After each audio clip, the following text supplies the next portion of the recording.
my god, I don't want to do another video. Hey folks, Pastor Jay here from Know the Truth. Here's another story about how my atheist past caught up with me. I was around 12 years old and my mother and father decided to take my sister and I and go on a trip from Pensacola, Florida to New Hampshire. The purpose of this trip was to surprise my grandfather as he was having his 635th birthday. It was an exciting time for me because it was the first time in my life that I was conscious enough to realize that I was about to travel a long distance on this flat earth that we live upon. Also, we were traveling by train, which meant that we didn't have to fly in those sky demons that I always saw floating above my house as I spied on the neighbor's daughter. I don't remember most of the trip, but I remember the toy car that somebody stole from me. Probably another atheist. I actually couldn't let that one go for the longest time, which is probably why it took me so long to come back to the Lord. Now, before I go any further, I must stress that up until this point, I never said a bad word. Ever. Not even gosh darn it. In fact, I never say a bad word unless I witness an alien spacecraft in the sky. Anyway, we got to New Hampshire without any further incident, and that evening we planned for festivities. We get to my grandfather's house, but we did not go inside yet. Now, if you've been paying attention up to this point, you'd remember that this was a surprise birthday for my grandfather's 575th birthday, which is why we hadn't gone inside yet. So we're waiting outside in the pitch black as the rest of my relatives were setting the scene inside. Now I'm bored out of my mind because I just wanted some cake, when suddenly out of the corner of my eye, I saw a super bright object in the sky. Obviously, bright lights get my attention. So I turn and look, and lo and behold, I saw the most extraordinary aircraft that I've ever seen. If I recall, an alien even waved at me. Remembering the promise I made years ago, I blurted out the words, "Holy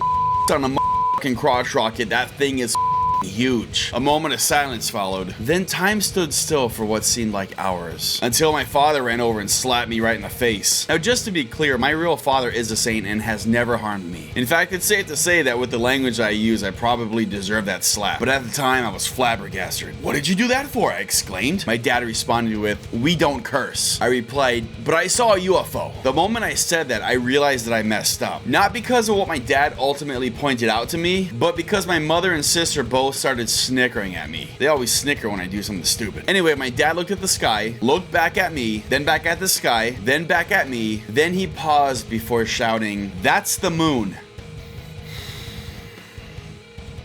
I tell you all this because I have not experienced this since I've become a Christian. You see, it was my atheist mind that led me to conclude that the moon was a spaceship. And I was kind of a dumb kid, but mostly because I was an atheist. It's not too late to turn back, heathens. Randy, Mike, D, Clarky Clark, Miss Albany Rose, especially you, Albany. If you ladies and gentlemen and everybody else that's involved with secular TV would just become a Christian and join my church and give me money, we could make this world a better place. Finally, I'm going to read you all the Bible verse that led me to Christ. Hopefully this helps you. 2 Kings 18:27. But Rabshakeh said unto them, "Hath my master sent me to my master, and to thee, to speak these words? Hath he not sent me to the men which sit on the wall, that they may eat their own dung, and drink their own piss with you?" Thanks for watching.